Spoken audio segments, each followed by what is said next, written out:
Hi guys, welcome back to my YouTube channel. On today's video, let's make this Zobo drink without sugar, and it still came out very nice. We are going to be needing dry hibiscus for this recipe. We are going to be needing pineapple, much pineapple peel as well, don't throw it away. We are going to be needing ginger.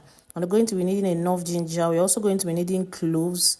I still used powdered ginger because my ginger was not enough. We're going to be needing cinnamon sticks as well. Before you start cooking your Zobo, please make sure you wash it to take out any dirt in it, okay? Please guys, if you've stayed up until this point, please give this video a huge thumbs up, comment on the comment section, and turn on your post notification bell so you'll be the first to get notified whenever I post new videos. After washing, go ahead and pour all the ingredients into your pot. Zobo isn't just a refreshing drink, it is packed with benefits. It helps support the heart, aids digestion, and keep the body hydrated. When taken without too much sugar, Zobo is low in calories and can even support weight control. Go ahead and you pour in water into your pot, enough water to cook your Zobo. After pouring in the water, you cover it and you bring your Zobo to a boil. Your Zobo need enough fire for you to cook. You want it to boil properly. Look at how my own is boiling. You want your Zobo to boil very, very well. After boiling, you stir and you bring it out to sieve. Before sieving, you can wait for your Zobo to cool down, but because I have somewhere I'm going to, I just went straight up to start sieving it. So you're going to sieve out like this so that you take out the chaff from the Zobo, from the hibiscus, and from the pineapple.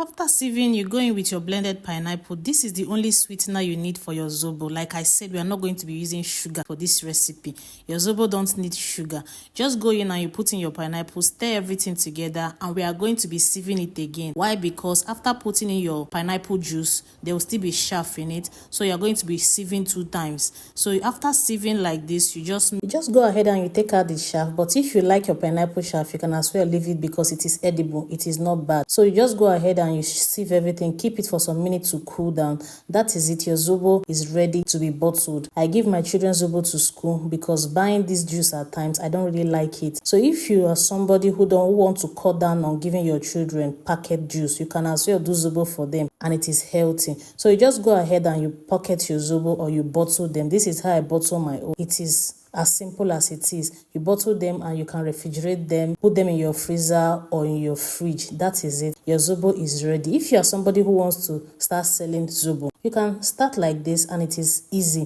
Thank you for watching guys, and please don't forget to subscribe to my YouTube channel till I come your way next time. Bye bye.